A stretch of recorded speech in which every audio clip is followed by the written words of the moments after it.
Shalom. Before I begin this video, first and foremost, I want to give all praise, honor, and glory to Yahweh, Bahashem Yahweh Shai, Bahashem Rachak Wadash, and double honors to the apostles and elders of Great Millstone that continually rule very well to this very day. That's continually feeding the flock through the spirit and power of Yahweh, Bahashem Yahweh Shai.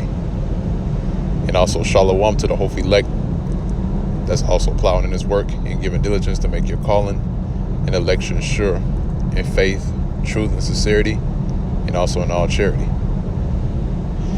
Now, topic of this video is going to be entitled "Work Now, Rest Later."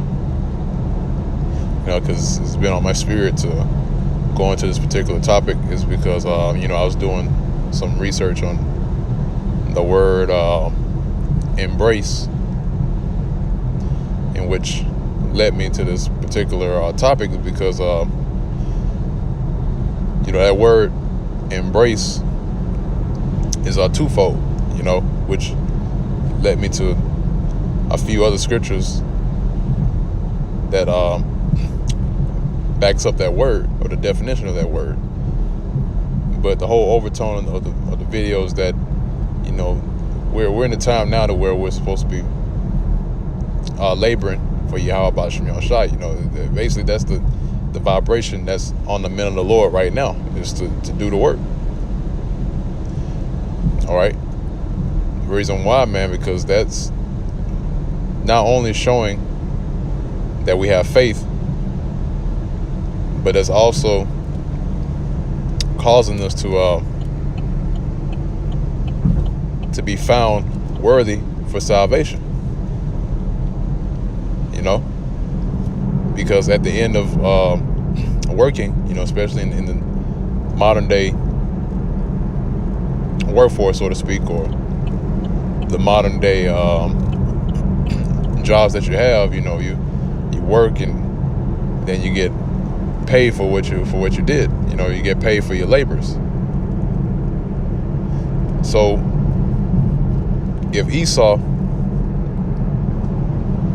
gives you your wages for the hours that you work, how much more Yahweh B'Shem Yahweh Shai in righteousness? Esau does it in wickedness, but how much more Yahweh B'Shem Yahweh Shai concerning those wages? All right. And that's another thing, man. That's another subtopic that goes right into this. Wages. Basically your wages is given by your works, whether it's good or whether it's bad, which really it boils down to judgment. Whether even King Solomon made a statement on that and said the Lord is going to bring down his judgment on certain individuals, whether it be good or whether it be bad, and those are the wages. All right. So if you work righteousness, guess what? You're going to receive righteousness. Those are going to be the wages. But if you work wickedness, then guess what? Your wages are going to be wickedness. And it comes in what form? Destruction, anguish, suffering. All right. And what I mean by that is that at the end of this ordeal, when America is completely broken down and destroyed, guess what? It's going to be a time of suffering for these people, man, because they're working wickedness, especially 2/3 of our people. All right. And they're going to receive those wages. Okay. Because we're still on the clock. The time clock hasn't stopped ticking yet, man. We're still on the job. Our time card is still in.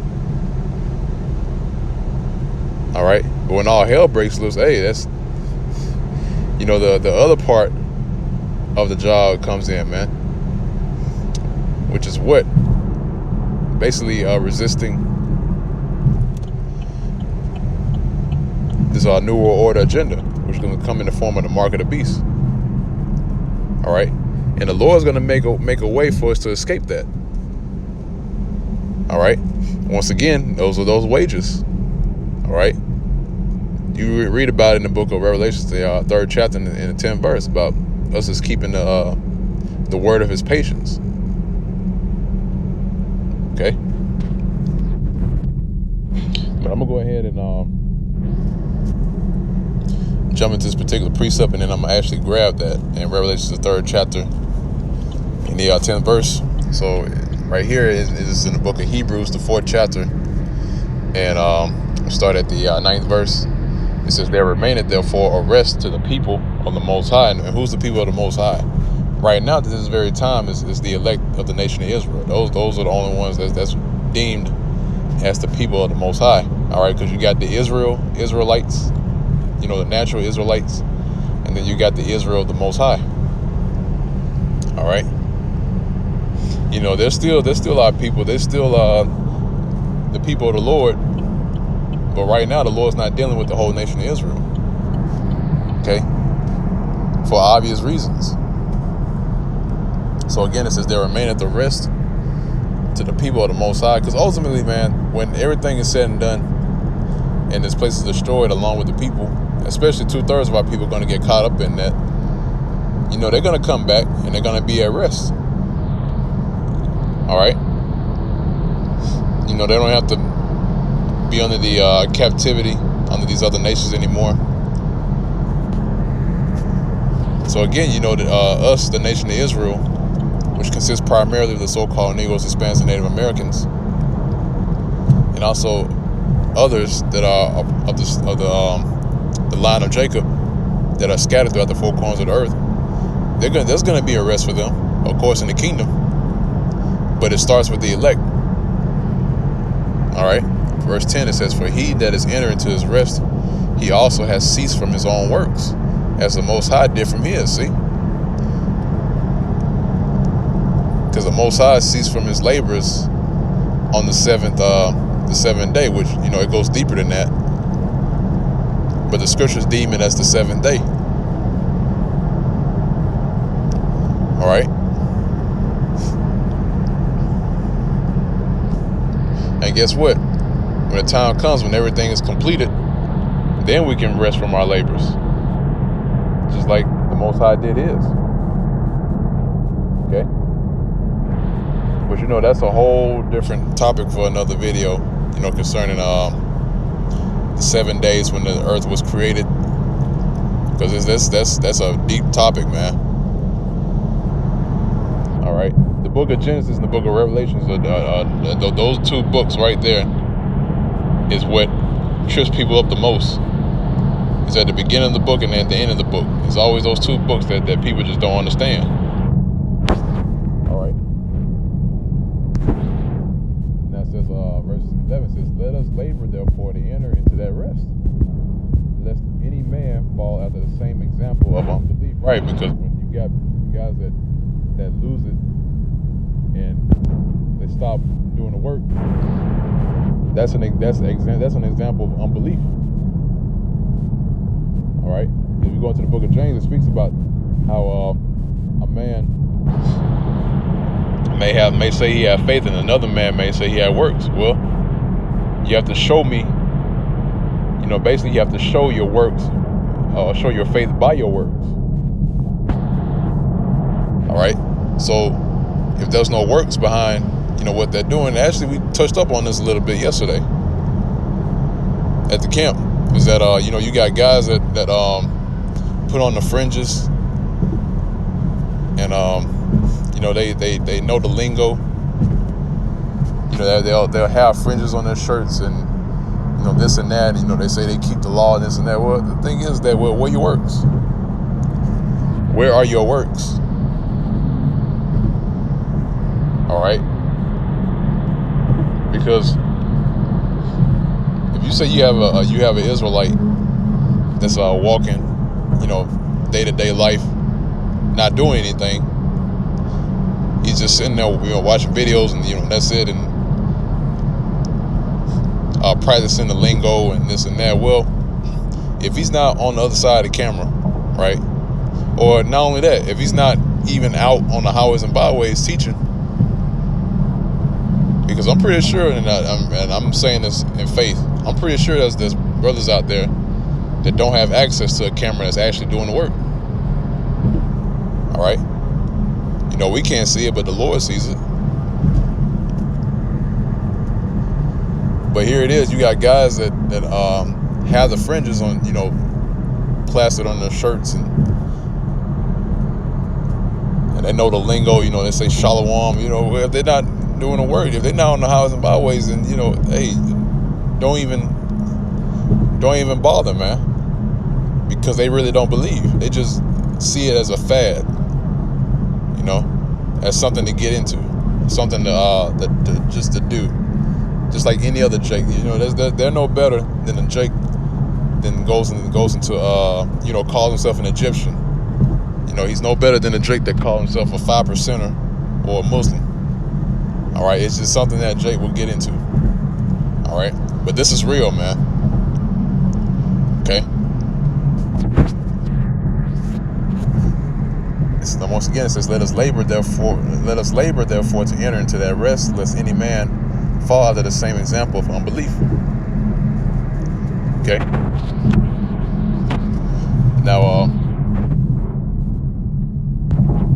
want to go from there. I want to get the book of Revelations.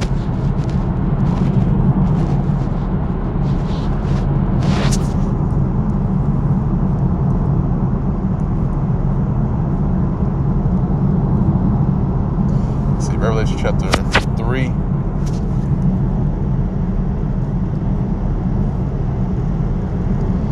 And verse 10. All right.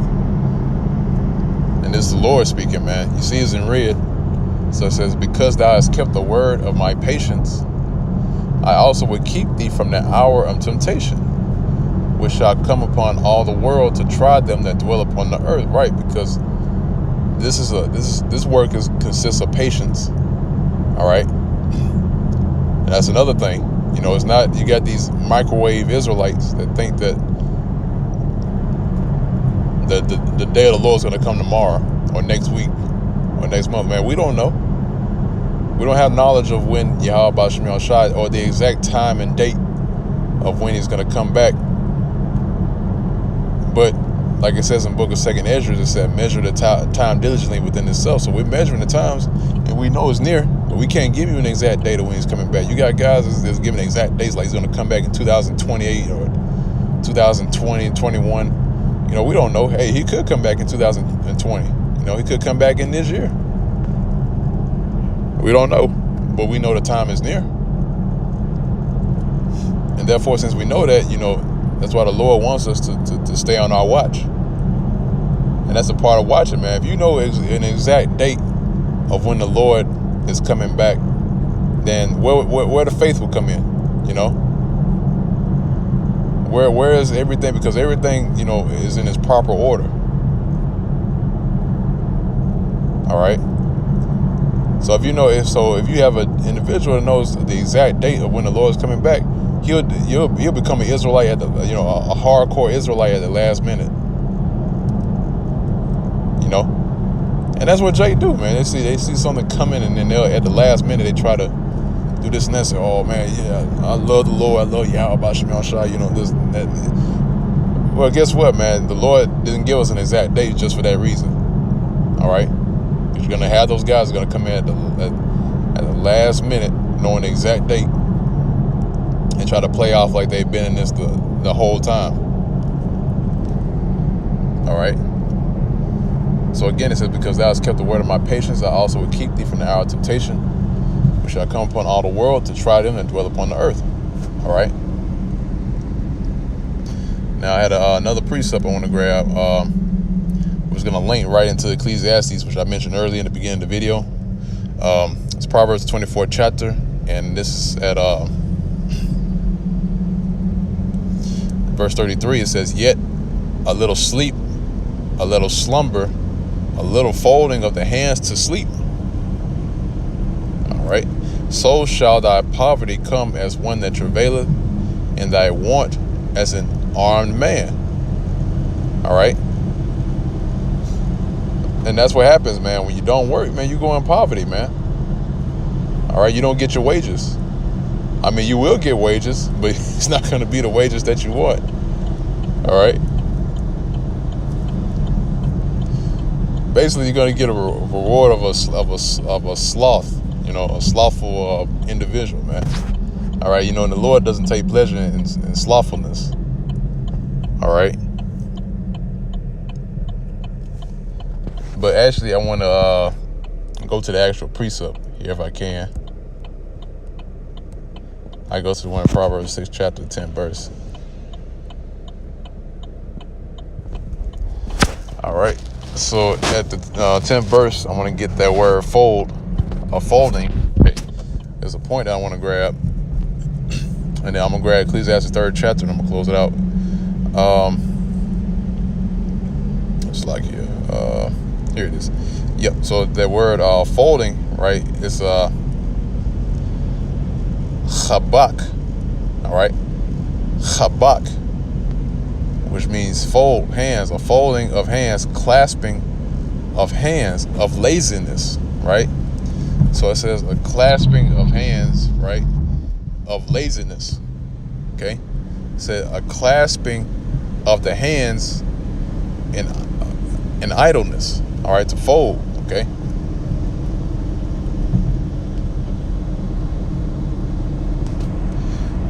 So it's indicative of a person that's, I give you an example. Like, you might have a certain individual that goes to a club and you see him in the corner somewhere and he got his hands folded, posted up on the wall. That's what it means by the clasping of the hands, a folding of the hands and laziness. All right. Because the Lord speaks about working with your hands, right? And it doesn't mean literally working with your hands. It means to do the work. Basically, man, you put your hand to the plow, you're supposed to use that plow. All right. If you put your hand to the plow and you just put the plow down, you fold your hands, and the Lord's going to cast you asunder, man. All right. He's going to cut you asunder with the unbelievers. All right. Now, mind you, that word chabak, right? Now, I want to grab this last precept and close it on out.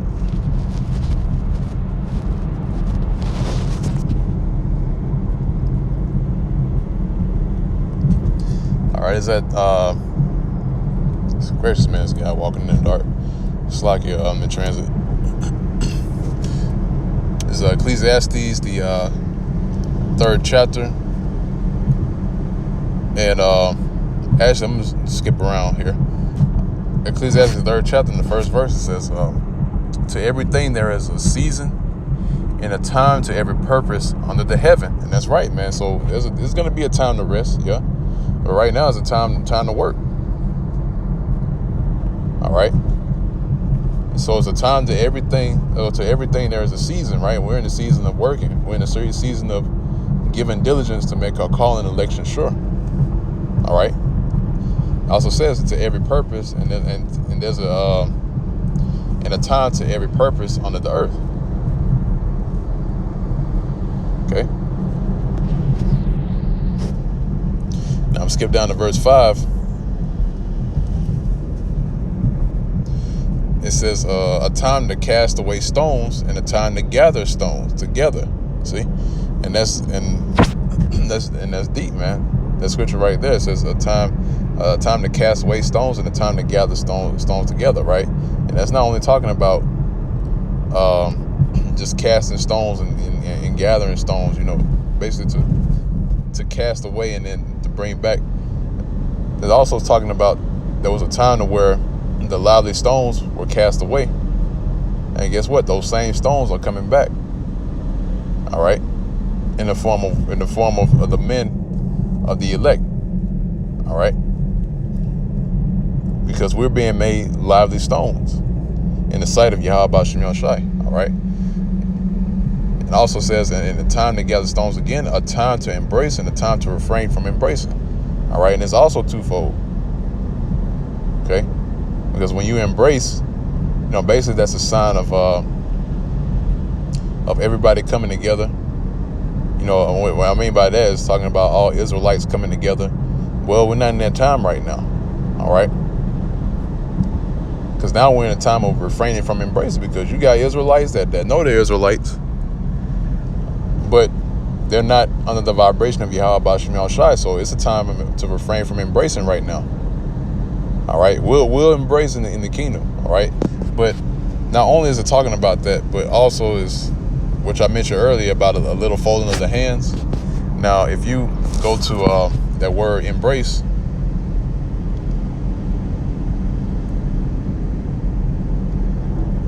all right, and it's that same word, chabak, all right. It says to embrace, to clasp, to embrace, to fold one's hands in idleness. See? It says to fold one's hand in idleness. Okay? So not only is that scripture talking about us, Israelites coming together, but that also is talking about doing the work as well. All right?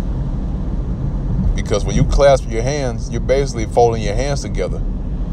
All right? You're not working, so it's a time to embrace and a time to refrain from embracing. In other words, it's a time to rest and it's a time to work. All right? And that's also going to the point where it says it's a time to cast away stones, it's a time to gather stones together. All that in that same verse is going to doing the work. All right? And that's why we're going to words, man. Okay? So that verse is deeper than what these hooligans out here, these so-called Christians, is deeper than what they read, man. All right? So once again, I'm going to read that scripture one more time, edification's sake. So Ecclesiastes 3rd chapter, the 5th verse, it says, a time to cast away stones and a time to gather stones together.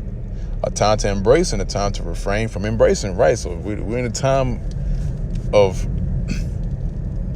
working, giving diligence, and we're in a time of refraining from certain individuals, certain Israelites that are not under the vibration of Yahweh B'Shem Yahushai. That's the time that we're in right now. All right. And Lord's will, this was through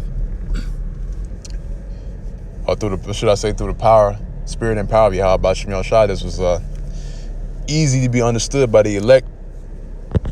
Lord's will, and also Lord's will is edifying to the members of the whole elect, and also edifying to the body of Yahweh B'Shem Yahushai. I'm going to end out the video right here. So once again, I want to give all praise, honor, and glory to Yahweh, Ba'Hashem Yahushai, Ba'Hashem Rachah Kodash. Double honors to the apostles and elders of Great Millstone that continually rule very well to this very day. Shalom, peace and safety, salutations to the whole elect that's continually plowing in his work, that's setting their hand to the plow, giving diligence to make your calling relation sure, and faith, in truth, and also in sincerity. And with that, I'm going to say shalom.